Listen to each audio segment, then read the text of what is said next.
You're right. Gallery view.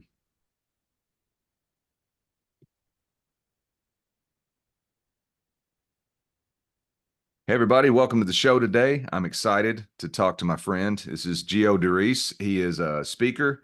He's the owner of the 2020 Living Incorporated, author of the best-selling book, The Thirst is Real. He's been featured in Huffington Post, News One, on ABC and BET. We first ran across each other or made contact with each other, 15 years ago, maybe more than that, back when we were both running in the fitness circles. Both of us got into public speaking, keynote speeches, becoming motivational speakers. He has inspirational message. He's engaging. He's funny. I've seen some of his stuff. He's helped a lot of people make their dreams become a reality.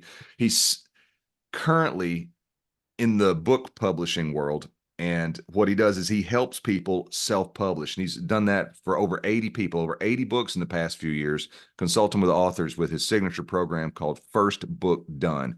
And when he's not out running around the world doing that sort of stuff, he is at home watching Shark Tank with his wife and with his 18-month-old son, Micah, who that was actually one of the reasons that I reached out to you more recently when I started doing this idea, is because, my son just turned 5.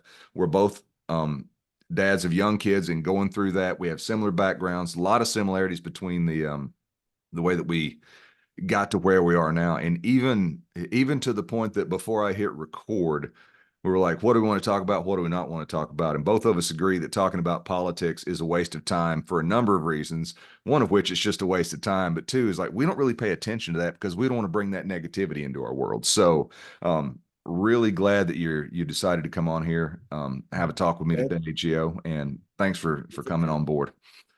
I'm looking forward to it, man. Yeah. So tell me a little bit about your personal journey. I mean, I know we met back whenever, and we've kind of touched base here and there along the way and have some mutual friends, but give me the quick version of how you got to where you are now. Yeah, no, a lot of it has just been standing on the shoulders of giants, honestly. It started our journey, we talked about us getting into the fitness industry. And that for me was really just, I was struggling. I was struggling in the fitness industry. I had no idea how to get a client. I had no idea how to build the business. And, I went online and tried to find an answer. So I knew someone knew the answer. So I went online, I think it was PT on the net that I got free through my job, and found names like Jim LeBady and Ryan Lee and what's his name? Mike Boyle and all these people. And that really like started to shape.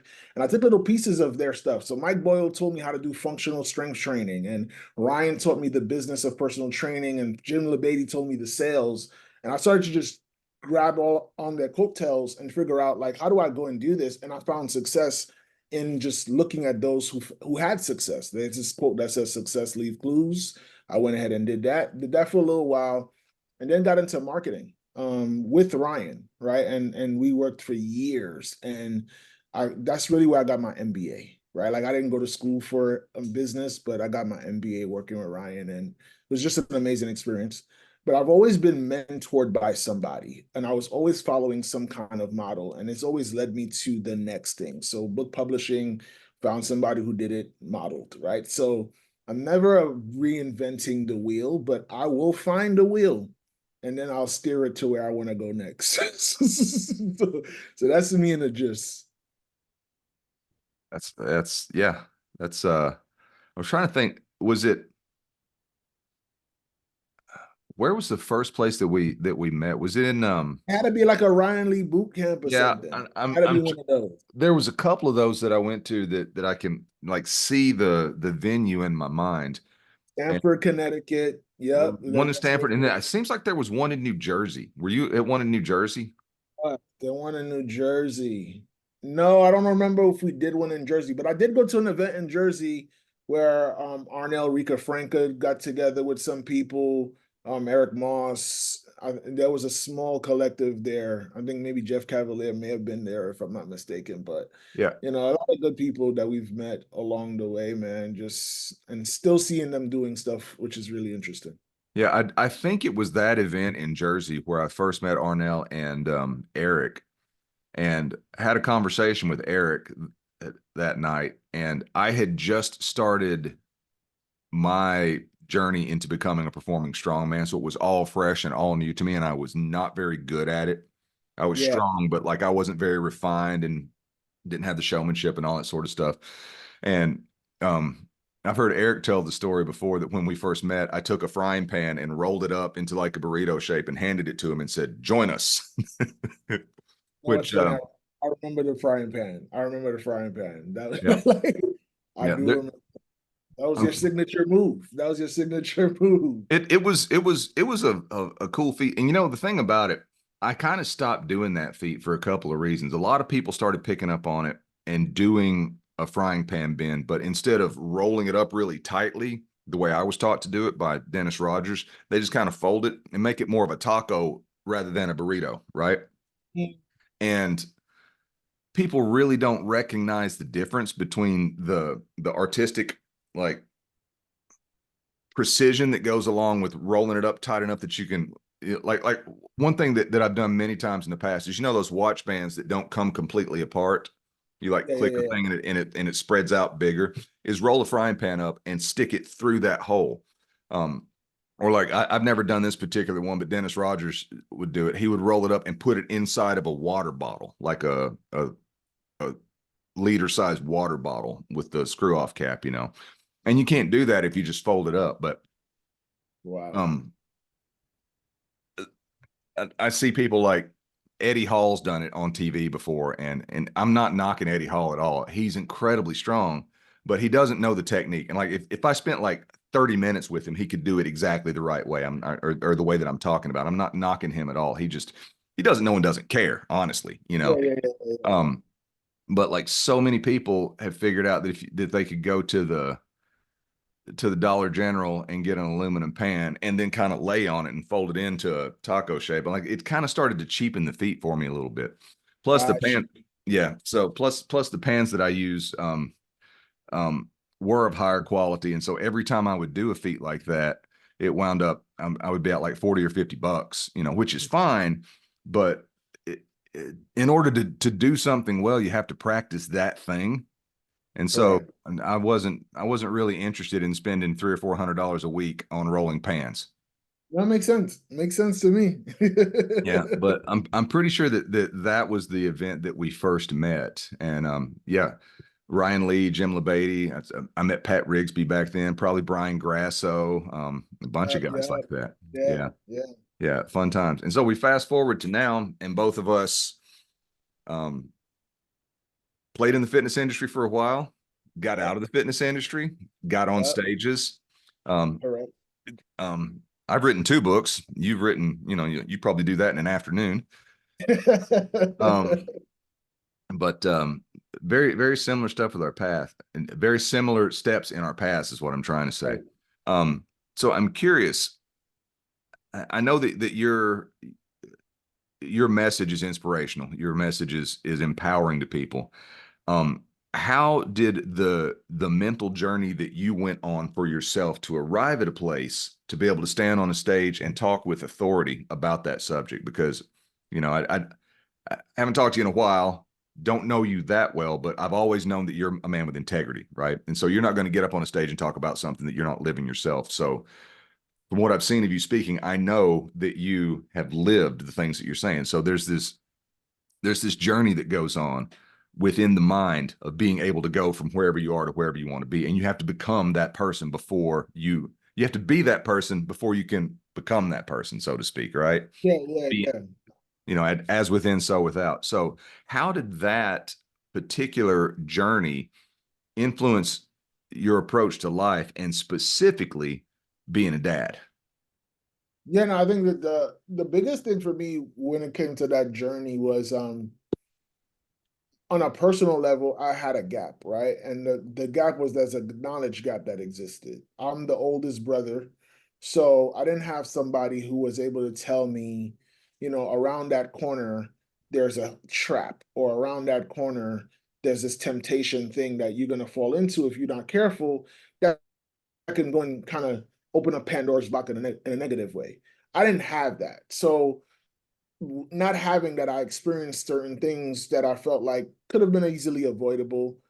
things that would have frustrated me because I just didn't know, right? Like, so stuff like, well, I didn't know how to go to college correctly, right? Like, I went to college thinking, the most important thing was to get great grades, not realizing that it's an amazing hub for networking and finding future business relationships, friendships, partnerships, all these things. So I went to college, got great grades, and pushed myself for that. But then I went to school, Dave, with 20,000 students, and I graduated and I had like three friends, Right. right? And I'm looking at all the other people as we go through the years. You start to see the connections and how the connections created currency. And then I started getting frustrated because I didn't, I when I go into that bank account, it says insufficient funds because I had no friends in there to withdraw from or to Mm, glean from. And so when I experienced that, I just knew something in me just felt like I don't want anyone to feel like this. Like, I don't want anyone to fill this gap. And so, in order for me to go and do that, I made a conscious decision at the age of 18 that I was going to go give back. So, I became a high school football coach at 18 years old. And I wanted to fill those gaps and be the big brother for every kid that I coach and let them know what was coming. Let them know why you need to have one girlfriend, why you need to put your resources away, why it's better to start strong and then slow down when you go to college versus start slow and then have to go and get perfect scores the rest of your career hmm. to look like you had a decent career, right? So that was where it really stemmed for me to like make that transition was what was I missing? And then I felt like I didn't want anyone else to miss it. Now, when you talk about the connection of now being a dad, one of the things that I've learned is I've got an opportunity to see why my dad did what he did when he fathered me, right? And I've seen the stuff that I want to replicate. And then there's stuff that I've seen that I'm like, oh no, I know this is something new I would like to do. And it's similar gap. Like I'm looking at what gap will my child have 5 years from now, 10 years from now, 15 years from now? And how do I start to plug that gap now? Right. And so one of the biggest ones for me is I don't care if my kid has perfect scores, but what I don't want is his curiosity to be stolen. Mm. So I want him to always wonder. I want him to always ask why. I want him to understand the power of no versus trying to take away his no. But I'm looking at that because I've looked as an adult and realized those are the biggest places. The curiosity is what creates invention, creates novelty. The no, I've been blessed by saying no more than yes. So I want him to learn that versus taking that away from him. Talk a little bit more about that. That's a fascinating and I think often overlooked part of being a parent or being a dad, and being honestly being a functional man who can regulate his emotions in his life and stuff. Talk more about the power of no. That's Yeah, I think I like the way you phrase that. Yeah, no, I think and I'll be honest, I got to give credit to this lady named Amy Hayes who told me this. I recently talked to her and she really turned the light bulb on for me about the power of no. The thing we don't realize, and she explained to me, is when our children are saying no, we look at that as defiance. Like, I told you to do this, you said no, which means you're saying that you're not going to obey what I'm telling you to do, and I have your best interest at heart. What she explained to me is that the child doesn't fully understand what no is. What that no actually is them discovering their own voice. So that's the first time they're starting to realize I can think something and I express that something, but I don't necessarily understand the consequence of what I'm saying. I don't realize I'm saying whatever dad says, I'm going to do the opposite. That's not my intent. The child's intent is to start to exercise their vocabulary, and no is one of those favorite things. And why? Because that's what we tell them. So typically their vocabulary is what we fed them in the first place. So we say, no, don't go in the corner. No, don't do this. So he goes and says, well, that's the word we using. Like, how many times do you ever hear a parent say, yes, do this, yes, do that? That's why they don't use it. So I realized when I spoke to Amy that no is not bad. And then I start to compound it and start thinking about, well, if they're not allowed to say no, then have you ever said a yes that you regretted? Mm, Like, I started thinking about that. Like, what was the yes? Like, I'm grateful for my wife. That said yes, no regret there. But there's been some yeses that I've said prematurely that I'm like, shucks, if I knew that no was an option that I could exercise, I probably wouldn't have gotten to that problem where that yes, because here's the biggest thing I realized. The yes I say today has 25 more yeses attached to it. And I'm okay with the yes today, but I didn't know if I was going to be okay with the next 25 yeses. So I want my son, if anything else, I want him to understand that your yeses or your nos are valuable and both of them are available. We handicap our children if all they can say is yes and they don't know the word no exists. Or if they are, I agree with everything you just said, and I think it was that you stated it beautifully. Um, but to carry on with that point, if what they hear from us is disproportionately hearing no, no, no, no all the time, it's like you said, that becomes their vocabulary, and it stifles their ability to stand up for themselves when they get bigger, when they get older. Um, I don't know where I saw this quote, probably on Instagram, but and I'm paraphrasing this, but it was something to the effect of the more you say yes to a child, the more weight a no will carry when you tell them no. Mm-hmm. Mm-hmm. So it's like I'm in a bunch of different parenting groups. I'm in a bunch of dad groups. I'm a moderator in a gentle parenting group, and people ask questions like, "How do I get my 3-year-old to stop jumping on the couch?" And my question is, why does it matter? He's having fun, right? Like we jump on the couch, or we don't. I don't jump on it because I'm a full grown man. But my son's 50 pounds. He'll climb up on the couch and jump off. And the only possible things that could happen there are he break the couch, he hurt himself.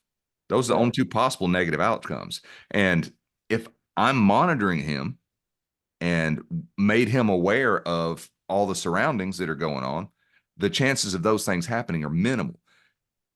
The flip side of that, if I'm saying no, you're not allowed to jump on the couch, and I can't even tell you why, then Mm-hmm. then he's like, well, it's just a no, and I don't know why, but it's forbidden. And then if you stop and think about it, well, why do we not want him to jump on the couch? Well, I don't want to mess up the couch. Okay, let's teach him how the couch works.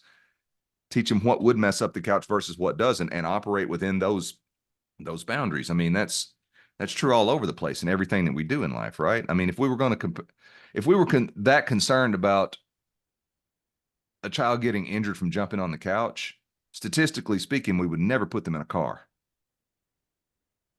Way more Mm-hmm. dangerous for a kid to be in a car than for him to jump on a couch, right? I have never heard of a child jumping on the couch ending up seriously injured or dead. Have you? No, no, no. No, but tragically, you can look up the statistics on just cars and people doing what they're supposed to be doing, driving safely, and some external force comes along. So the I love that you're talking about the power of the no, because where does the power of the no comes from? It actually comes from the yes, right? Agreed. Agreed. And then we become fearful of it, right? And so now I don't even ask, right? I don't ask anything, especially if the answer is no. And a lot of the yeses are it's probability of 50-50, right? But if we start taking away the ask, there's 100% chance you're not going to hear the yes. The same way there's 100% chance you may not hear the no. And I remember there's a book that says, when you want yes, no is the way to get there. So the person who hears no the most is the one who normally hears yes the most. But if we're like, I'm trying to avoid no at all costs, then you also avoid yes at all costs, right? And just to your detriment. And so I think if you look at it from the bigger picture, it's like what are the moments that are going to make or break the child, right? And like you said, the jumping on the couch is not gonna make or break it. Maybe he gets in a cast for 6 weeks if he really does something messed up, or I gotta buy a new couch. But it's not like 10 to 20 years from now, you're gonna be like that couch moment that was really it. Like and I think that's the part where I'm like trying to think of, well, what are the moments I actually remember? I'm about to be 40 in 3 months. I don't remember too many things at that age, right? So I Right. remember getting lost at the Statue of Liberty and not knowing where I'm going, but or something like that. But I don't remember maybe like 10 things most. And so I think if we think about it from that perspective, then I start to say, how do I intentionally shape those 10 things versus accidentally having those 10 things occur? Hmm. And so to that point, how do you go about intentionally shaping the things that you want your child to embody? Dave, I'll tell you, it's hard because the easiest way for him to embody it is to do it myself. And sometimes you forget that you are the first experiment, right? You think like, oh, I'm telling my kid what to do. Well, my kid is every time I tell him what to do, he's watching what I'm doing, and that weighs more. So it's hard because if I'm honest with you, I'm not always intentional. And so now I'm noticing that I need to be intentional with my words, my actions, my behaviors, my identity, all these different things. And that's not easy, right? Like sometimes my wife and I, we kid around and we say we're two kids who had a kid, Mm-hmm. right? So there's three kids in the house. Being intentional, it takes work. And so, for me is now starting to think about what values do I want him to embody, but I also have to ask myself which of those values I'm willing to exercise in front of him so that he sees it because he's going to learn that faster than what I say. And so that's really what it's been. It's really just been like, yeah, what do we want? And my wife and I have been pausing and thinking about that. And what do we value? We value curiosity. We value exploration. We value experimenting. We value um, just rewarding him for everything, right? We value little things. So if he does one little thing, even though he did it 100 times, we clap like he did it the first time. And if you see my son, if you ever see him clap, he claps like someone who sacked the quarterback at the Super Bowl. He claps forcefully. Like he's I just did this and he claps so loud. I'm like, he's gonna hurt his hand. Like this kid is really excited about this. But I think that's something we value. We value him understanding that we are proud of everything you did, no matter how many times you do it. It's so powerful.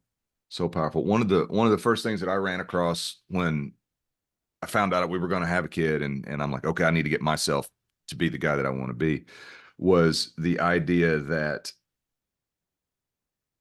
external motivation is is finite, right? Mm-hmm. Um, Mm-hmm. so like if he does something that he's not supposed to do and he gets punished because of it, and the thing that he did was actually just something developmentally appropriate where he's being curious, he's exploring, he's experimenting, and then he gets punished for it.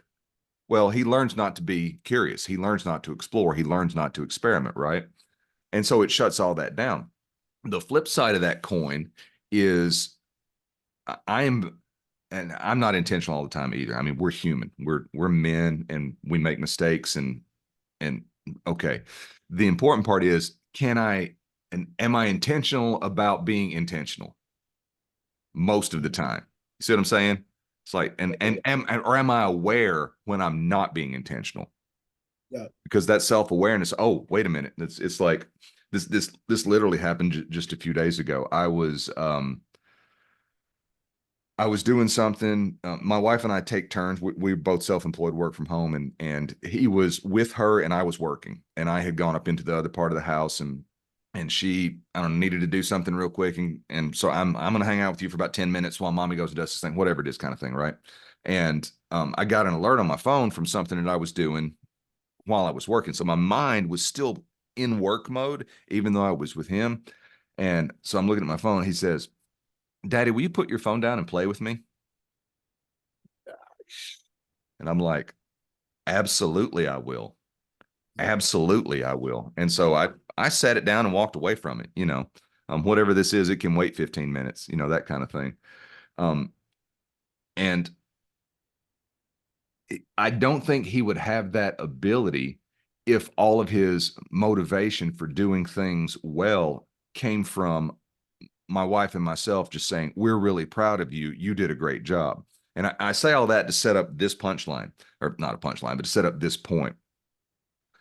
Being intentional from the very beginning in telling him that we're proud of him when he does something, that's been there the whole time, that we like. But as he got old enough to start communicating, and your kid is 18 months. Yeah. Yeah. Yeah. So is he did you use sign language at all? Yeah. We use sign language. Okay, so we started with signs when, from the very beginning. My wife would go to nurse him and we would sign milk, and that was like the first thing that he ever asked for. And we made it a point, even before he could speak, when we would tell him that we were proud of him for something, we would say, "Are you proud of yourself?" And then as he's Mm, gotten older, now he will automatically, when he does something well, he'll say, "I feel really proud of myself." that's dope. And I'm That's like, that's, uh, I had a good childhood, pretty good. I mean, everybody has their issues that went along with that sort of stuff, but I was never encouraged to say, "I'm really proud of myself. I did that well, and I feel good about myself because of it." And that's not a knock on my parents. They just didn't know that that was a way to talk to kids, or to get kids to talk, or more importantly, to get kids to think. So I love that you're being intentional in that way, and that you're promoting that exploration and that experimentation, and that curiosity. Um, That's huge. It's huge, man. and It and is. and as he gets older, it's just going to get better, because he'll be able to express himself more. It's so amazing, so amazing. I Um, love that that aspect of saying I'm proud of yourself, right? I think it's the it's like having the power plant in your backyard versus having to go somewhere to go and get charged up, right? So it's like yeah, the intrinsic motivation. If it's like I'm satisfied with what I did, and then because I think the praise of others is fickle, right? So if you could go and have tap yourself in the back because you did a good job, he won't be manipulated by praise from some other person. yep. So that's And and conversely, he won't be afraid of being punished. Because the external factors in that. I mean, it's one of those things that punishing a kid, especially stuff like hitting a kid, that'll stop a behavior in the short term, but it squashes everything that we're talking about in the long term. It uh, speaking from a kid who, I didn't get spanked by my parents, but I got paddled a lot in school. I'm old enough that I come from a time when teachers had paddles, and got you. and if and if you were being disruptive or disobedient, you would get taken out in the hall and put your hands on the wall, and they would whack you. Dang. And I figured out pretty quick that I could just go right back to messing up. Worst thing was going to happen to me is they were going to paddle me.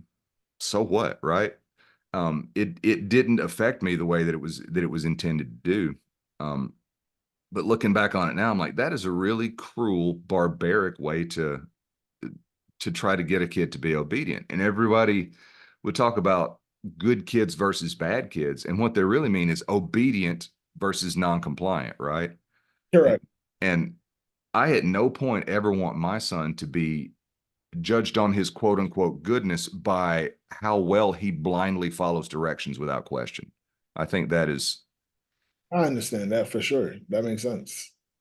um so Those are robots. That's not people. yeah, yeah, that's the thing that I think a lot of folks miss out, is that they're people.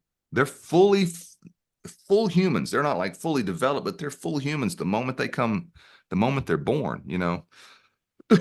um so to that point, we've all got our baggage that we brought into things. We've all got our cycles that have affected us that we have to deal with, and either we deal with them or we pass them on. There's no in between, right? Correct. Um, Curious, from your background, what cycles have you broken? What are things that happen in your childhood that will not get passed on? Yeah, still trying to figure that part out. I think for me, my parents was overly protective of me, so there was a lot of things I wasn't exposed to. I didn't get to hang out with people. There was this one instance I can remember, like there's a basketball hoop like right outside of our building, but it's in the street. And I always wanted to play basketball there. Every kid in the neighborhood played basketball there, but I wasn't allowed to play there. Like my dad would say, I'll take you to a park and play basketball, but you won't play in the street. And I always used to say, like, why can I do this? Why can I do that? And I think about it now and I think about like how many things I'm still around for that people who are allowed to do certain things or felt like free to do whatever they wanted don't have freedom now. And so I've learned the cycle that I do want to pass down is that there is like goodness in protecting, right? Like the things you value, you close. Like if I value my house, I lock the door, I value my car, I lock it, right? And so my son is more valuable than those things. So there's got to be an element of lock. There's got to be an element of you're not accessible to the world. Hmm. That I do want to repeat. What cycle will be broken is my parents in that protection also didn't allow me to make as many mistakes. So then the learning lessons were also sabotaged or taken away from me because the mistakes couldn't happen. So it's almost like if I was going to fall, my parents would find a way to make sure they caught me before I fell. Hmm. In doing that, that looks good, but I now don't know how to get off the floor when eventually I fall and no one catches me. So what I don't want to happen is I don't want to get to a place where I am stealing the lesson from my son. So I want him to make mistakes. I want him to go out and not brush his teeth and a girl tell him his breath stinks so he can learn to brush his teeth. Or, iron your clothes beforehand. Like I want him to learn that. My parents were good in like, here's what I think my parents did. They understood the embarrassment that would come from it, so they didn't want me to have the embarrassment because sometimes not everyone can recover from that. So they saved me from those, but I also have seen the handicapping of not having those moments when those moments come at a later age and I have no clue how to navigate it. And I should have had a clue had I been given the opportunity to navigate it when the stakes were actually not as high, Right. right? Bad breath. And I don't know why I keep using that one, but like bad breath as an adult is almost like inexcusable. As a kid, you're just like, yo, man, your breath is humming. But as an adult, they don't even tell you. They just stay away, which is worse. I would have liked to have learned that lesson at 13 Right. and not when I went to Washington with my mentor, and he was like, Geo, like, what's going on? I said, what happened? He said, you need gum? And I'm sitting here clueless. Why are you asking me if I need gum? Like, what's going on? And he's like, you need gum. And I'm sitting here like, I'm 30 something years old. Like, and someone's telling me your breath stink. And I'm like, this hurts. This hurts Right. more than what I would have felt like when I was 13. But there's a lot of stuff, man. Like I think that's the fun part. The fun part is you got a blank sheet of paper and you decide what to copy and paste, and you decide which one you're going to change. And I'm glad for both of them. I'm not spiteful or hateful for anything that happened. I think they like you said earlier about your parents, right? They did what they knew with the information that they had, and they made a Yeah. good educated guess. And for all things considered, the educated guesses they hit the mark more than they didn't. So I don't have any regrets with that.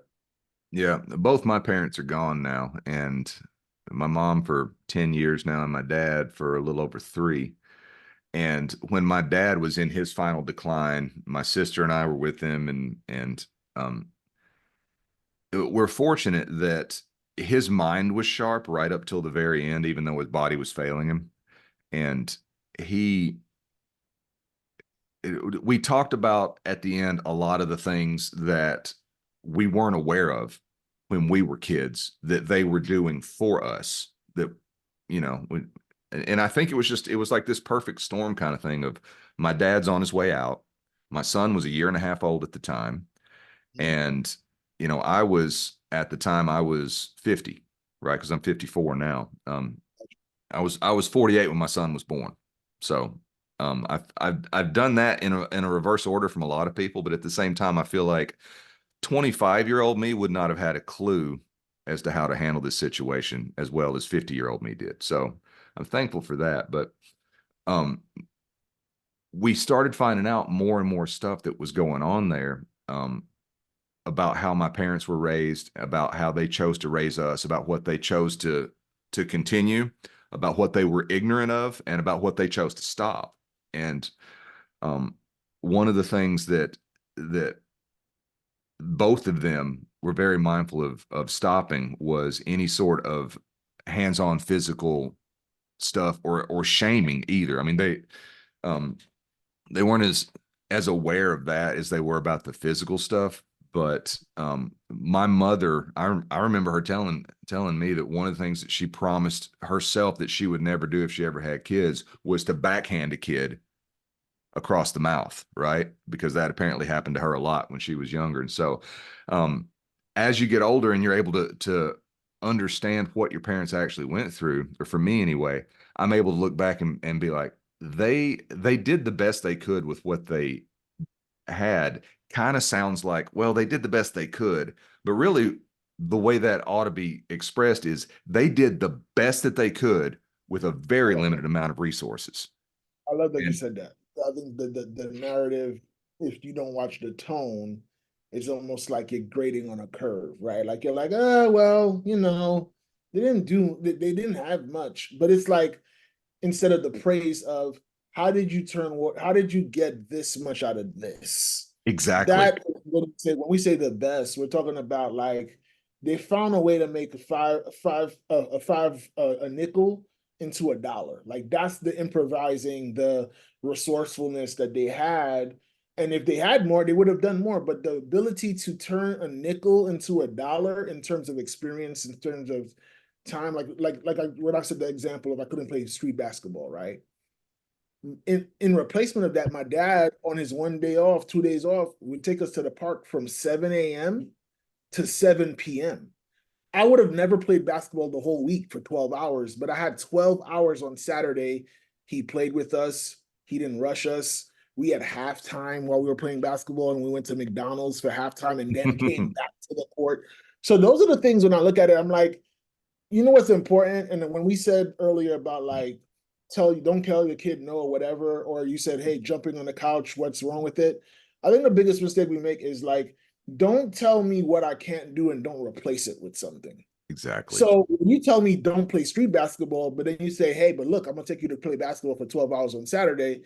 I could now look forward to something. When you say to me, when I tell my kid, don't go to the corner, I can't tell him don't go to the corner and not tell him where he can go. So I'm like, don't go in that corner, it's not safe, but you can go over here. And I think sometimes when we put a period prematurely, they get confused. Like, where's the trade? Where's the exchange? And there's a lady who wrote a book in my program called You May Win. And that's what she never says her kids no. She just tells them when can they do the condition they desire. So I want to play video games. You may when you finish doing your chores. She doesn't say no, you can't play video games until you do whatever. She doesn't even use the word no. She just says when can they do the condition they're looking for. She lets them know what the conditions are required Yeah. to go and open up that door. We have we live that in my house every single night. Um, I don't know what it's like for you with your child at the age that he is right now, but if you're not familiar with this joke, then you will be very soon. That no one has a to-do list that is longer or more important than a toddler at bedtime, right? I don't know. Unpack that. What does that look like? What does that mean? um, it's time to go to bed. Okay. Okay, but I want to do this. Okay, it's time to get ready for bed, but I want to do that. And so like every night before bedtime, one of the things that we do in my house, we'll eat dinner, and then we take turns, my wife and I, putting our son to bed. And so whoever's doing bedtime will go shower right after that so that it's done. And then they'll come, whoever's taking the shower comes out from the shower, we will play some sort of a game there, right? And one of the contingencies on that is like, we're going to start playing this game after you brush your teeth. Mm, mm. I want to play hide and seek, or I want to play there's this game called Zingo Bingo. If you don't have it, it's a little past where your kid is right now, but in a couple of years it'll be perfect for them. I want to play Zingo Bingo. Okay, great. Go brush your teeth first. Yeah. And so it's exactly the kind of stuff that you're talking about. Yeah, 100%. And or I want to do this. Okay, go put your pajamas on first. After you do Correct. that, then we'll play this. We'll do this thing, you know. And I think that that's vitally important for so many layered reasons, like what you were saying earlier about. And I'm not telling you no. I'm telling you what the conditions are for the yes. Correct. You know, I Correct. mean, and that sets up a thought process and the way those synapses are firing to find the solution and then complete the task to do the solution, which if you think about it is a very entrepreneurial thing to do, right? 100%. Yes. Like if you go ask my son right now, how do you get money? What do you think the answer is going to be? give something of value first? Close. The I should have set that up better. Most people that I talk to, if you ask their kids how to get money, they're going to say, "Well, you work, right? You go to work to get money." My son, if you say, Correct. how do you get money?" He says, "You find a problem and you solve it for someone, right? That's Or by solving problems is usually the way he says it." And I'm so good. and talking about the cycles that got broken versus the ones that didn't get broken in the way that I was brought up. My parents both had a very, very bad relationship and mindset toward money. It was strong blue collar work ethic. You go get a job, you get some money, you save it up, and then someone's going to come and take it from you. Right. It was a Mhm. lot of that, very rural, very poor, very blue collar around that. My dad was constantly having ideas, any one of which could have wound up being a windfall for us, but he never executed on them because I think that he didn't have the belief that it could be done. And then 5 years later, somebody's doing an infomercial with an idea that he had, and he's like, "See, I told you." And I'm like, "Yeah, but you didn't do it." And so that idea right there of you don't work to earn money, you solve problems and provide value to earn money is something that my son will he will never be where my dad was or where I was and had to change. He will always be where I am now and take it further from there. I love that. I love that. Sheesh. That is good. That's important though. I think like teaching them that at an early age, then you're gonna see him. He's gonna be the one selling half of his sandwich at school so he can get a couple of dollars and stuff, right? So I think that stuff is so important to just help them to understand how the world works. Mm-hmm. To be able to know that at such a young age, I'm gonna take that one. I like that one for sure about how to make money. You solve a problem. Like that's exactly what every business has done, from Uber to Airbnb to DoorDash to Sure. all these different things. They just took somebody's headache and minimized it. Mm-hmm. Definitely. Um, to that point, I mean that's obviously a principle that I am wanting to put into play Yeah, and and practicing day by day. What if you have a fundamental principle for being a dad, what is it for yourself, Gio? for myself, shucks. A fundamental principle, just be present. I think that's the biggest thing is no matter what happens, it doesn't trump how am I supposed to show up for my son. So Micah doesn't deserve sloppy seconds, thirds, or any other version of me other than I'm your dad and everything that you need and want is available here. So for me, I don't have any excuses as to like what he cannot have because of something outside of him. Like that's a principle I'm not willing to violate, or there's no counter, there's no contingency plan. That's a requirement. Like Mm-hmm. that's minimum requirements is you're gonna get 110% from me. It's the same thing with my parents. I'm gonna give you the best that I have. Like it's gonna be the best. Right. I'm not giving you leftovers. Right. It's the best, and I even have reserve for that. Like I have an extra gear that's only can be tapped by Micah. No one else can turn that on. That dad gear. I know what you're talking about. Yeah, no one else can do it. But him, I don't care what I go through that day. There's an extra gear reserved for you, son. Like there's nothing, no one can taint it, no one can steal it from you. It's yours. I'm really glad you brought that up. That you're the first person to articulate that I've had a conversation with, and not just on the show, but like in general.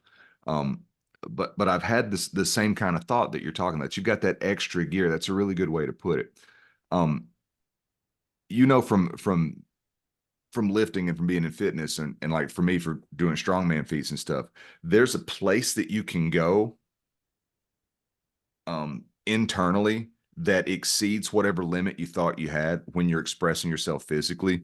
And I don't mean that in a rah rah fitness meme. It's January and so the gym's going to be full of lions kind of stuff. I don't mean it in that silly way. I mean that in a way of like the the urban legend stuff of the car flips over and the woman deadlifts the car and pulls the kid out. She's not Correct. capable of doing it, but she did it anyway. Um, Being able to tap into that is something that I learned. Like it's almost like a volume controller or a fader or something to be able to turn that on if I need it when I'm training or when I'm doing a show. And there have been times that I've been on stage in front of people and had a feet go sideways, and I had to do something that I wasn't capable of doing, or at least didn't believe that I was capable of doing. And I've experienced that a couple of times in dad mode, but I've never even thought to articulate it the way that you did a minute ago. But yes, there is a place that no one else can access except this child, and it's in me. And it's not just the thing about like, oh, I would take a bullet for you, or I would, run into a burning building. It's not that. But so speak more to that. I want to hear what you have to say Yeah, about it. no, I think you know what it is, and this was a question I was going to ask you. What's interesting about that area or tapping into it is that he activates it.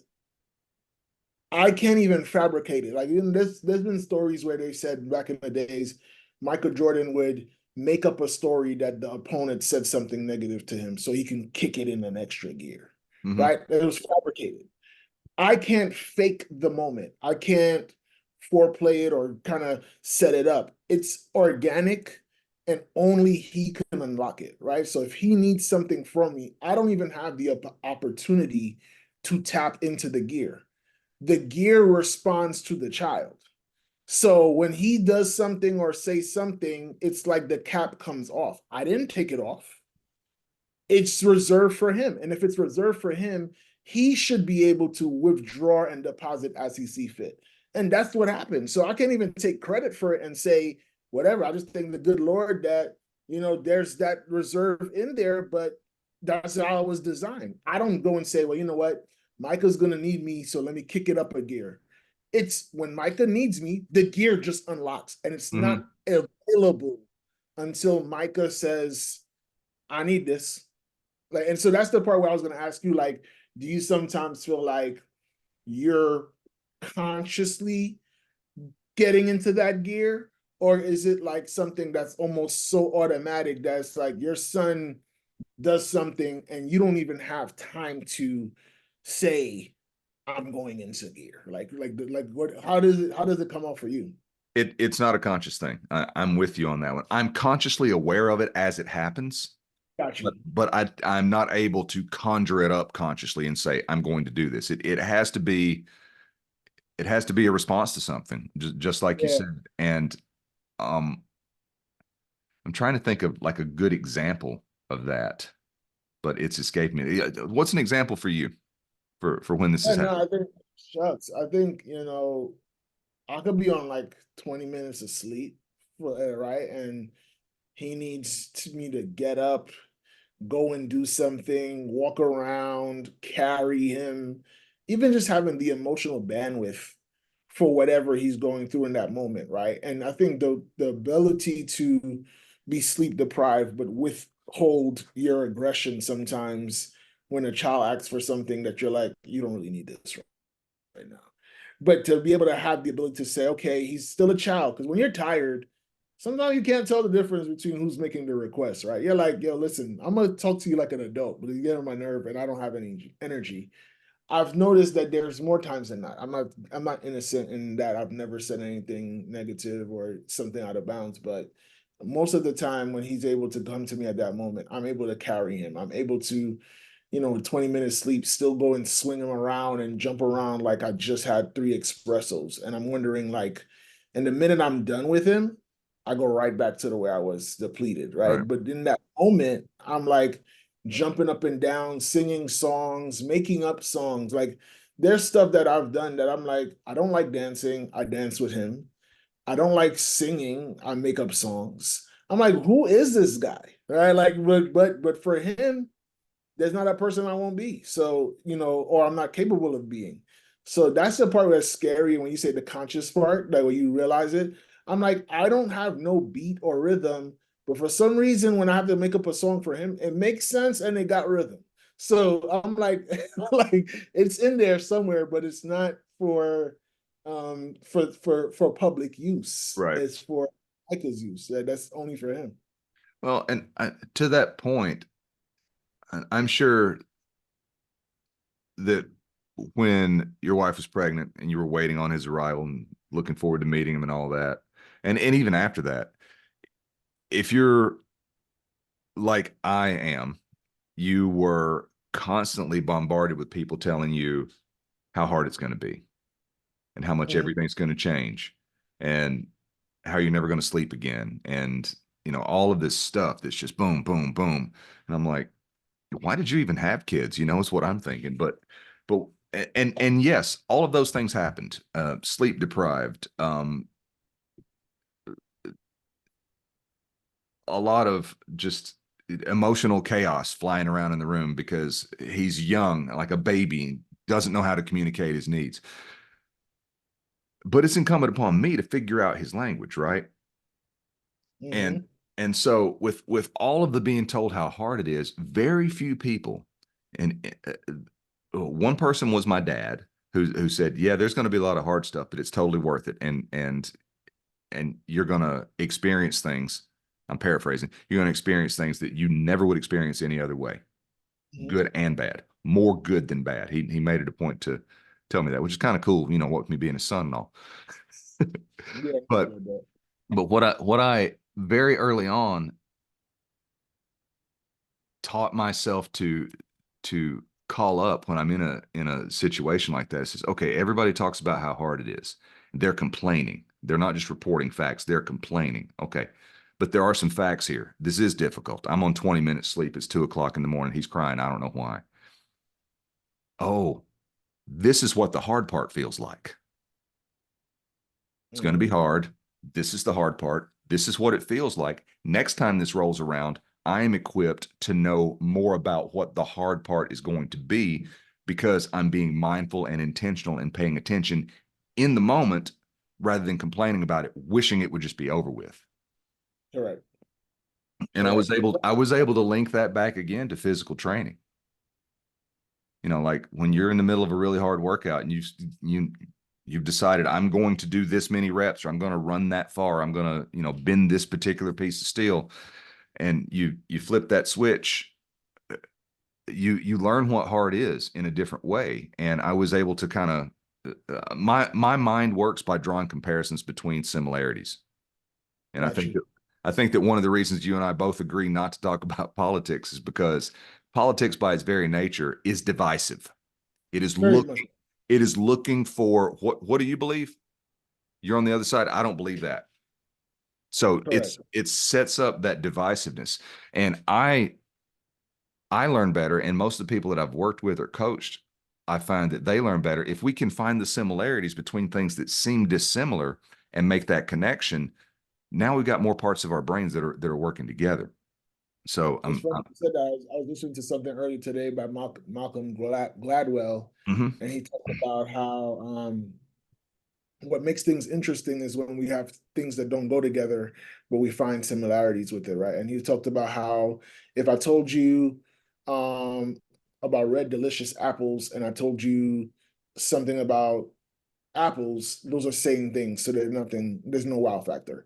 But he said, Mhm. if I tell you something about apples and oranges, we normally say things are different because we say they're apples and oranges, they're different. But he said, what if I told you that there's similarities like that between our apple and the orange?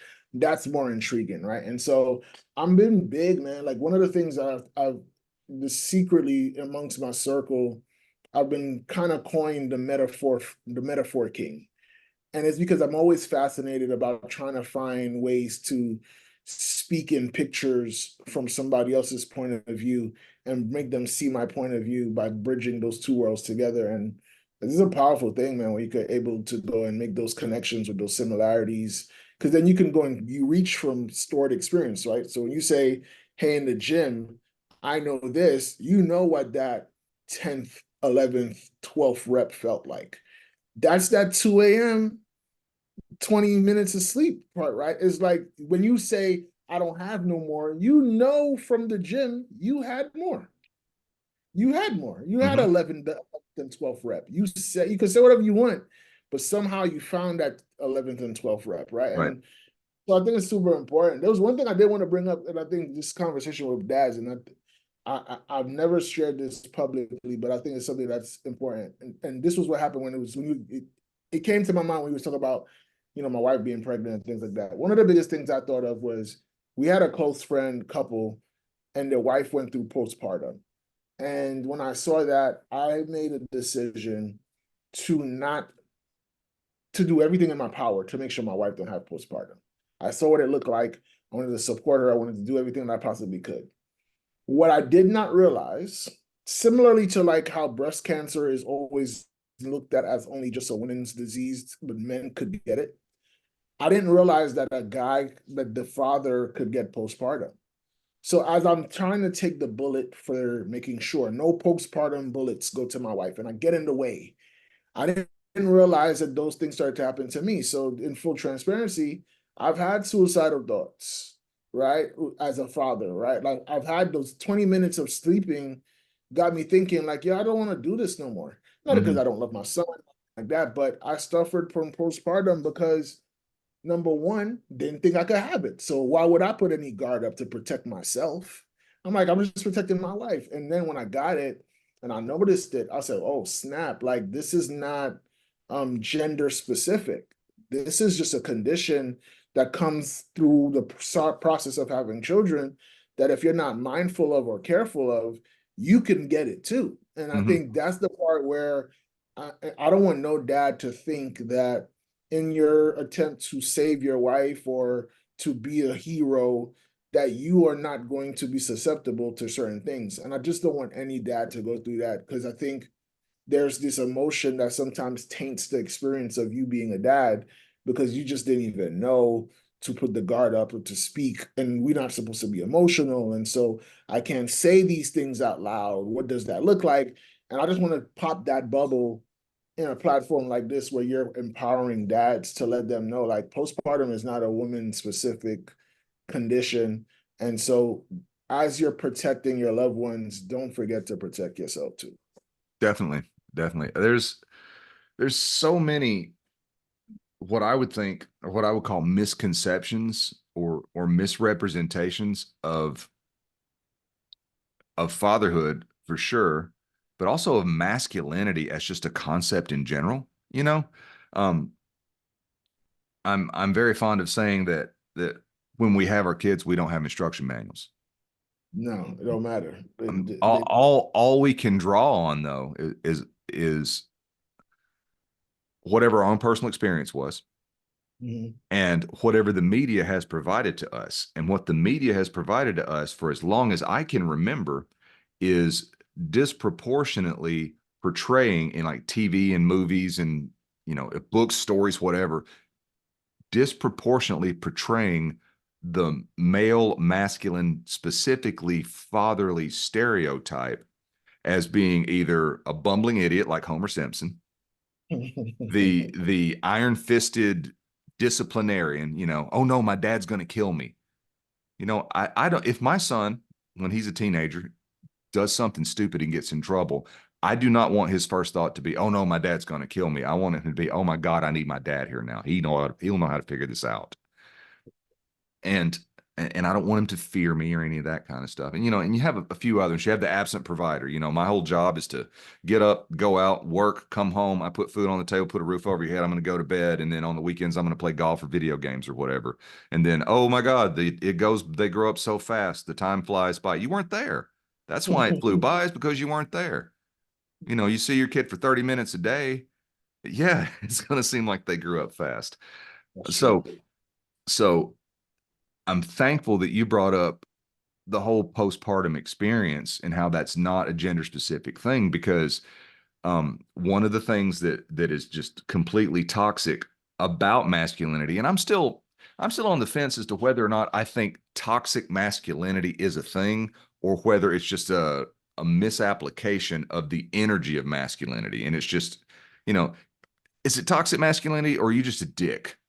You know, because and I don't feel like there's a very clear answer. I tend to lean toward the side of you're expressing yourself in a toxic masculine way, because there are certain traits about masculine. There's assertiveness. There's it's a very uh, by definition, it's penetrative, right? It's moving forward. It is not open and receptive.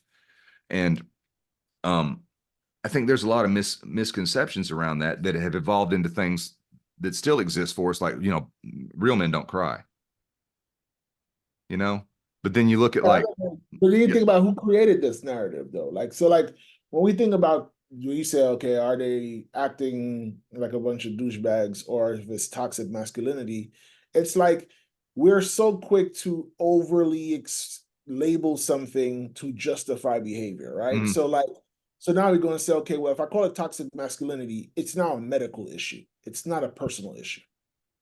And I'm like, okay, well, if it's a huh, medical issue, then now we can run to medicine and I can still stay the same person. But the harder work is not to just call it toxic masculinity, is to say, well, I am displacing my masculinity incorrectly and I need to change me to do something, not chemically, but me and behavior and changing my identity and stuff like that. That's harder than taking a pill. But if I could call it toxic masculinity, then I can go and have a toxic masculinity pill. And if mm-hmm, the pill doesn't work, it's not me that's the problem. And I look at it and say, okay, well, who came up with the term? Because often the people who come up with the terms, they benefit from the term existing, right? mm, Right. And so when I look at it from that perspective, I think what we're saying is, I don't want to do the hard work. The hard work is I got to go and understand masculinity fully to be able to understand how to employ it without it being toxic. That's a personal work. It's not a medical condition. So I want definitely, just people to be careful, because then it's like almost like we look at it as like, okay, well, toxic masculinity is, I don't even know what other condition to compare it to, but it's like we say stuff. It's almost like ADHD. That's possible. Some people could have that. But there sure, are some people who are just active. But in order for me to easily put you in a box, I got to give you a label. I'll give you a label, then I can even eat. Once I put ADHD, I can go and download all these symptoms to you. mm-hmm, Versus if you're hyper, that's a different work I got to do, because now I have to decide, how do I go and react to the hyperactivity of this child? And that takes work on a parent to go and say, okay, well, how do I create aspects where they're able to exercise this energy and express it in a healthy way? And so we go quickly to like fast solution. But I think toxic masculinity was a fast label. yeah. In my opinion, it was a fast label. Not to say it doesn't exist. I'm just saying that I think it may have came too fast because we was trying to explain something very quickly. As you were saying that, I was thinking about the parallels between toxic masculinity and ADHD, right? And he said, well, who came up with the term? Well, who came up with who's saying that this child is being hyperactive when the conditions that are being imposed on the child is, let's say he's 8 years old and he's in the second grade and he's being forced to sit at a desk under fluorescent lights and be still and be quiet and not disrupt his peers, right? Like, so is he hyperactive, or is he just a normal kid in an abnormal environment? Correct. And so and it is in our nature as humans to try to pinpoint it down to it's this one thing, and that's the one thing that controls all the other things. But the reality is it all exists on some sort of a continuum, right? And so um you really got me thinking on that one now about who actually came up with the idea of toxic masculinity. Yeah, no, that's what I'm saying. I think when I look at that, I say I understand it. Like we all desire to make sense of what's happening. So I understand the need to go and do it. But I think also let's not, there's almost like the companies that says wheat bread is better than white bread, but the same company that made the white bread did the research for the wheat bread. And now they're charging me more money for the wheat bread, Mm-hmm. making money on both ends. They're making money on the white bread and the wheat bread and at the same time. So it's like if we're not careful, we might end up not realizing that the person who came up with toxic masculinity probably still is exercising it, but now they have a label that justifies the behavior, right? So Right. now I have to get this for it. Right. I don't know the answer. Like I'm just shooting in the dark as we're having a casual conversation to say, Yeah. okay, well, did a man come up with this to justify their behavior? Or did a woman come up with it to understand? They understand it at a different level. Like, I don't know the answer, but I would be curious to know how that came about. And again, I think we're quick to label Yeah. because our brains don't like incomplete sentences. So if there's a void, we'll fill it. Now, if the filling doesn't necessarily always match or is not always called for, but we feel at peace with it being filled, even if it's incorrect. And really, as I'm listening to you talk, it's a way for us to not be in the moment anymore. It's a way to distract ourselves from whatever's going on. Because if I'm in the moment, and I'm talking broader now, not just about masculinity, but if something tragic happens, we immediately start to figure out, well, why did this happen? Does it really matter why it happened? Not What we right need to now. do is we not right now. No, the only reason it matters why this tragic thing happened is so that we can prevent said tragic thing from happening again in the future. And I think that as a species have evolved technologically from hunter-gatherer days to where we are now, I think one of the things that put us at the top of the food chain is our ability to recognize and assess a threat and then report it back to the others to keep the tribe safe or to Correct. keep the family safe, right? And when we're talking about grizzly bears and saber-toothed tigers, that's a wonderful thing to have in place. But now, just like that little boy or that little kid who's sitting in a classroom being hyperactive, he's in a state and he doesn't have a way to express it. We all have this recognize and assess a threat wired into us, and we want to tell everyone else about the threat.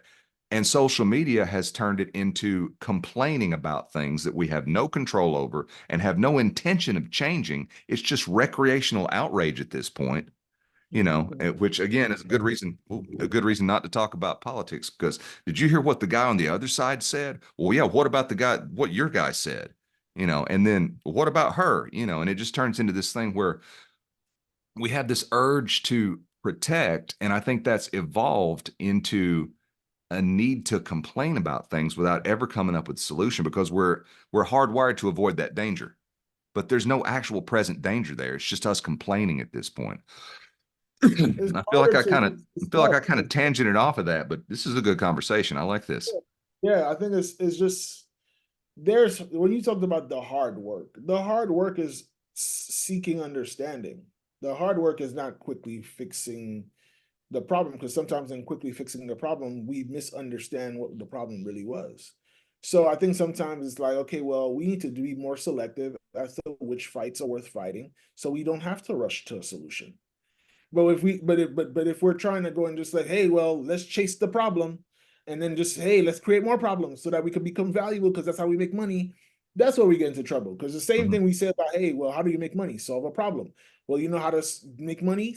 Create the problem, and then you can solve it, right? So now we just got a bunch of people who's creating problems for the sake of I know that if I create it, then I can solve it, and if I can solve it, then I can make money. And it's like, okay, cool.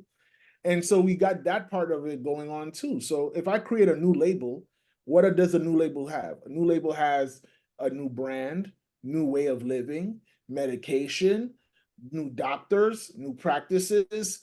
It opens up a whole new world just because I created a label. And so there's a benefit to that. There's a way to commercialize that. And again, I'm not against money. I want people to make money, and I also understand that you need to solve a problem. What I'm saying is that we are getting to a point where we're creating problems for the sake of creating problems because we understand that attached to a problem is money. And so Exactly. we problem for it. And I'm like, okay, well, so now we're breaking things that were not broken so that we can fix them because fixers get paid. Yep. And I think, yeah, yeah. And that calls up the was it Einstein that said that if you judge a fish by his ability to climb a tree, he'll think he's worthless, right? Oh It's yeah, I love Einstein. Einstein got some quotes, man. Like, it's pretty smart. Um, but like the kid who gets diagnosed with ADHD, he's not hyperactive at that desk because of a lack of whatever pill he's been prescribed for medication. It's there are outliers, but I think by and large, I'm not trying to dole out medical advice here, but but I think it's really easy to not do the work, like you're saying. Like what's the hard thing to do? Let's take the kid out and put him in an environment where he can thrive. That's not easy to do in a cookie cutter society kind of thing like that. Yeah, but I think that's the part where I'm saying, like, if he's hyper, right? You're talking about, well, the kid is hyper, but your school system may have cut out physical education. Mm-hmm. So now he's staying 7 hours, and the only time he gets to express his energy is if he comes to school early and gets to play in the yard before class starts because there's no PE. Mm-hmm. When in actuality, if they had PE, the kid could probably self-regulate enough, knowing, seventh period, I'm gonna get a chance to play basketball. Mm-hmm. But what they don't, I think the hardest thing to get anybody to do is to behave a certain way when the condition for the thing, the reward, is never expressed, right? So it's like me saying, hey, well, Dave, go run. I want you to go run. Until when? I'll let you know when. How excited would you be about that run? Like, I'm not gonna run until when? Like, I need you to tell me 26.2 miles. All right, at least I know where the race ends. I could pace myself. I could Yeah. go as I want. But this whole joyride, which the definition by definition, a joyride is going on a ride with no destination. It's not really that much. That's not that much joy in that Mm-mm. ride. Mm-mm. So I think it's so important, like, we understand, like, when we are going through this, are we taking a full picture of it to understand, like, the kid was sitting for 7 hours and had no opportunity to express themselves physically, probably got reprimanded for going to the bathroom and doing a little, hey, I went to the bathroom and I see a sign that's 6 feet tall, and I went and jumped on it to go and see if I got a good vertical leap. And then they get reprimanded for, hey, you're not supposed to jump up in there. And that kid is like, like, these legs, they were meant to do some stuff. And it wasn't to just flex at 90 degrees at a desk. They were Exactly. supposed to run and flex and, hip extension and all these different things. And then it opens up another problem. Childhood obesity is on the rise. All these other things that these kids are not able to do. And a pill is not going to fix childhood obesity. The pill is going to get the kid to be sitting there and just be so lethargic and, all right, well, fine, I'm not moving, but, and I think that's where Yeah. we always fix a problem with another extreme. And then we don't realize, like, we were so close to the answer. Like, it was right there. Maybe you don't give them full PE.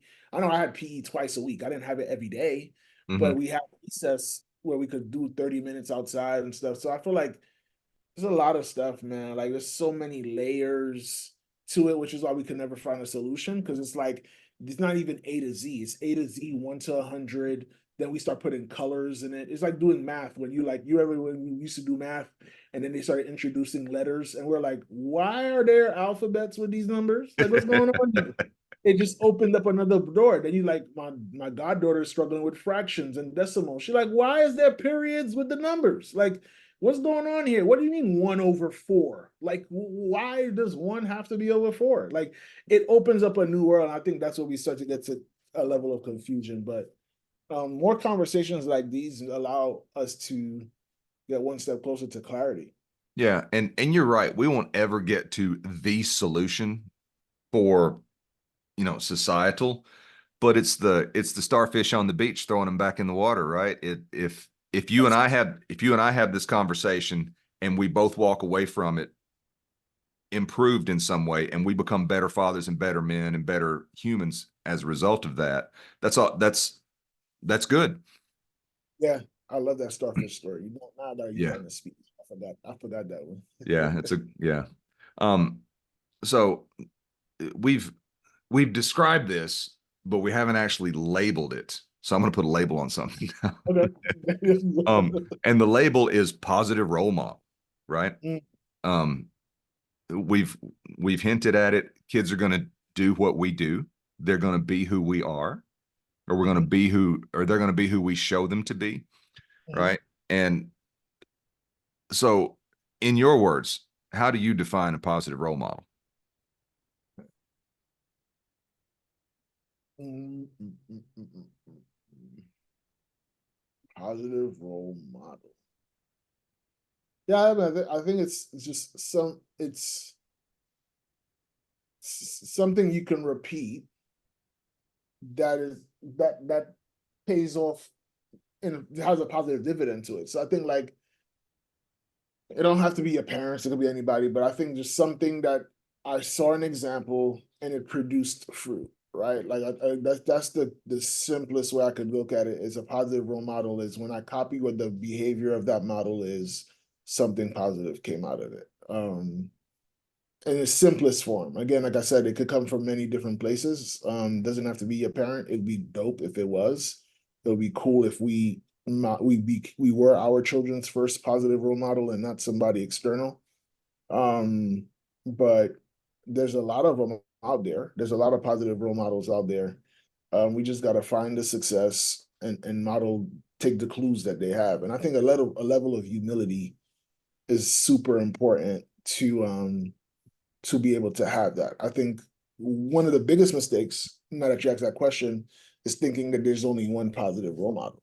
Mm, Right? I think that the biggest mistake is us monopolizing positive role models versus I just want you to be a good person, like a contributor to society. And if that's not coming from me, shame on me. But you got to get it where you can. And I think that that's the most important thing more than anything else. But I think also as fathers, can I be humble enough to say when I don't know so that I can eventually be a positive role model? Maybe I'm a positive role model in training, but I might need I might need humble. I might need to reach out to Dave. Dave, your kid is 5, man. Like, what should I look forward to at age 2? But you know what men don't like to do is to ask directions from another man.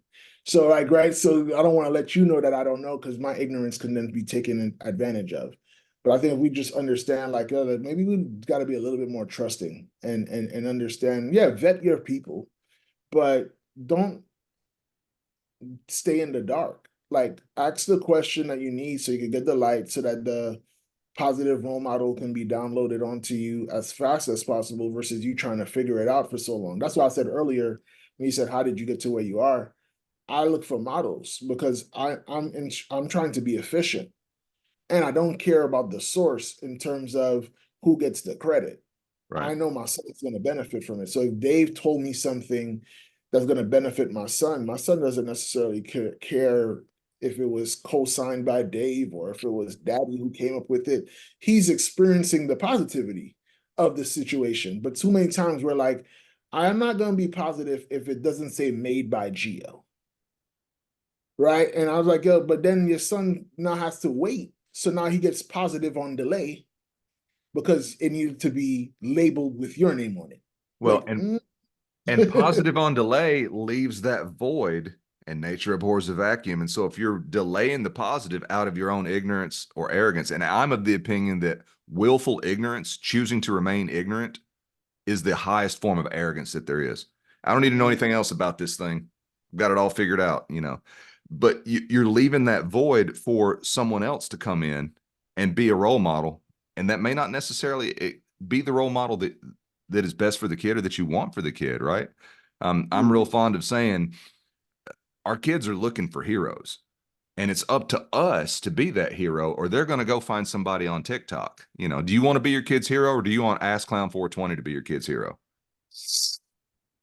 You know, no, um, that's big, man. But yeah, this is good. This is good, man. I think just the conversation, and I think conversations open up doors for like things you never thought of, and definitely. sometimes it's like you talk to somebody, they say something, you're like, oh wow, I do have one of those. I forgot, I haven't touched it in a while. And but when you don't talk and you stay in a vacuum, you don't ever get a chance to revisit what you had or to go and visit for the first time what you could have. And I think that's why I love doing these kind of conversations openly and talking. It's like playing tennis. You just need a good, viable partner to hit the ball over the net, and it's a good time. So, this was that. Well, I think that having conversations like this too normalizes two men talking about the and being vulnerable enough to talk about the hardships, or not the hardships, but the difficulties that we have in overcoming things that have defined who men are, you know, Mhm. being able to ask for help. I'll figure it out. Will you though? You know, why are you going to spend 5 years figuring something out when you could just read a book or hire a coach or whatever, right? Yeah. Um, and to that point, it's a nice little segue here. Is I do want to make sure that we get a moment for you to talk about your first book done project. Tell Yeah. tell me a little bit more about that. Specifically, why is it important? Yeah, no, man, it was something that got born out of the pandemic, I was sitting at home and I've been able to write 7 books and have experienced how giving voice and the value of it is really this. There are people whose stories have not been validated or they don't think it's valid because they have never seen it documented somewhere else. And so, what I'm championing people with the First Book Done program to do is to stand in the gap for the voiceless. And in standing in the gap for the voiceless, we validate their experiences. When they validate their experiences, they now are able to look at the situation they're going through differently. So instead of looking at it from a delusional perspective, they look at it as defining. There's clarity there. And so I have different stories from people who are overcoming divorce and now finding their identity again, to somebody who's normalizing leaving legacy from a woman's perspective in terms of them empowering them with financial literacy stuff, where I'm starting to see we're solving problems through storytelling and giving information through books, right? And I think it's super important for us to do it. Now, I think that there's one thing I've noticed is that many people question whether they have something worthy of being in a book. And I think that's the part where I really want to champion people to understand that you're thinking that everyone wants to listen to how to be successful from Oprah, but you don't realize that some people don't believe they can get to even your level of success, let alone Oprah. So it's cool to listen to the person who's at the mountaintop, but when the person's in the valley, they can't see the mountaintop. So what they can see is the person who's gotten out of that plateau, that valley, and is now sitting somewhere in the middle. And they want to know, how do I get to the middle? They'll eventually get to the Oprah part if that's their desire. But I think too many people don't discount their experiences and not realizing that just because you're not at the penthouse doesn't mean that the fourth floor that you live in is not valuable to someone who doesn't even live in the building.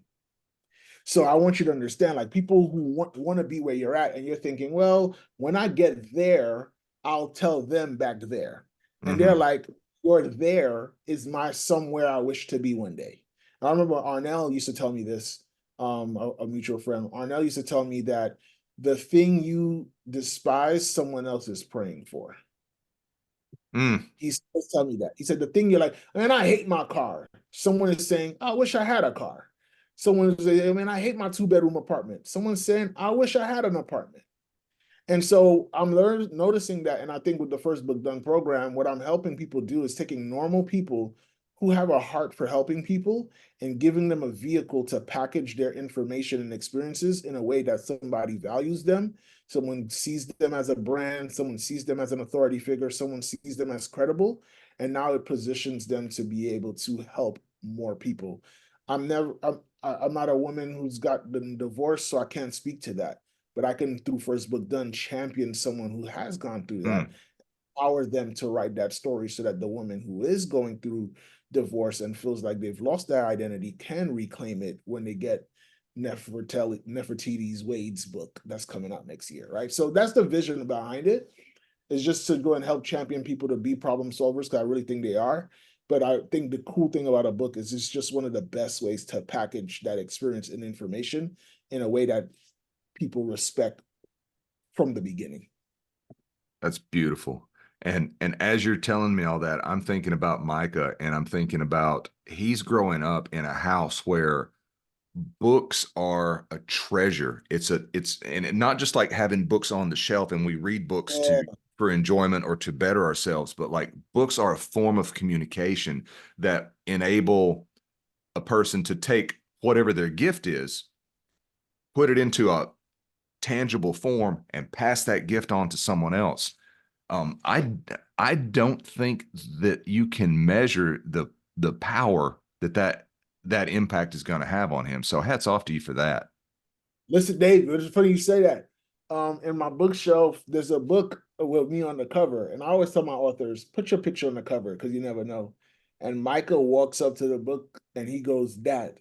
And he takes the book off the shelf and he always points out his dad. That's probably one of the coolest things I've ever experienced, is like seeing out of all the 100 plus books in my bookshelf, he can grab the one and say, my dad is on one of them. And so that's one of those cool things. And it's one of his first words was book, That's right? One of awesome. his first words was book. So, and I love it. I love the fact that, you could teach him at a young age to appreciate it. And like you said, the legacy aspect. Like, think about how many people have been impacted by Napoleon Hill's Think and Grow Rich. And look, think about how long.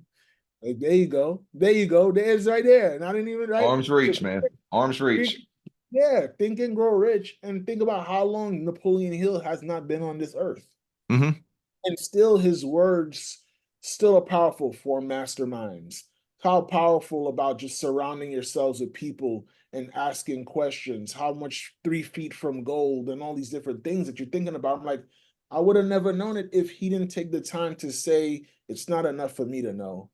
They need to know. And Hmm. then just leave it for us. Like, what better? I always say, like, the greatest love is to do something for someone, even when you're not going to be there to be able to experience them having it.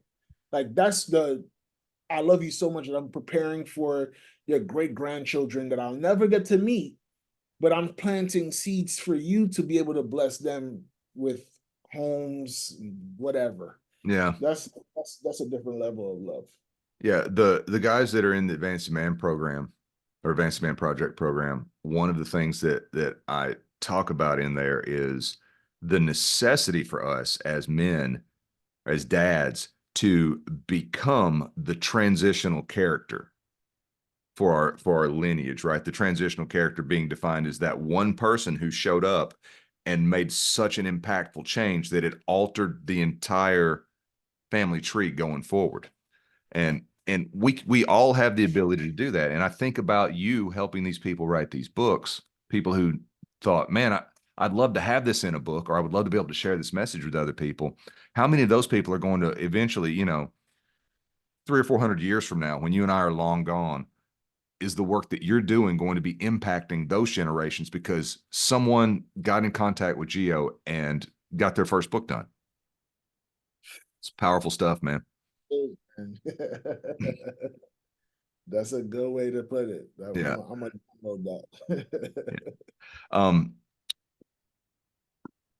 we've been going for a while, and I do need to jump off here in a minute, but I wanted to do very quickly um, rapid fire questions, and you just whatever comes to mind, I'll throw a few questions at you, and we'll wrap it up from there. Cool. Before we do that, though, anybody that's watching this wants to see, I'll put a link in all the appropriate places so they can find you. But where can they go find you? Yeah, just go to at Geo Derice on Instagram, GeoDerice. You can find me there. We also have at first book done at first book done too.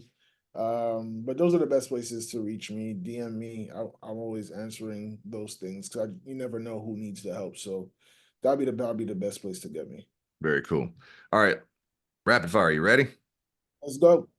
What is one useless talent that you have? What is useless talent that I have? Throwing a football. It's useless now. Yeah. Um, what is a personal mantra or belief that you have that you want to make sure gets passed on to Micah? Hey, you can be anything you want to. You can be anything you want to be. Most valuable piece of advice you've ever received? It's okay not being okay. Mm. Favorite holiday? Christmas. I love Um, giving. what's a funny or heartwarming dad moment you've experienced? Heartwarming. The heartwarming was when I left the hospital last year, and I saw my son. I didn't see my son in 3 days, and when I came into the room, he jumped out of his crib and reached out for me. I'll never Yes. forget it. Yes. Um, and the last one, what's a family tradition that you either want to pass on that you've inherited or a new one that you've created that you want to pass on?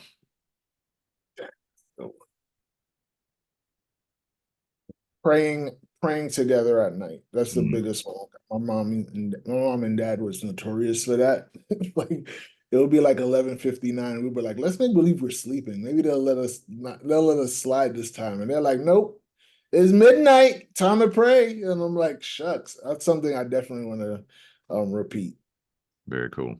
Well, once again, thank you for taking some time, sit down, talk with me about this stuff. I've gotten a lot out of it, and I'm excited to share this with everybody. So I'm gonna stop the recording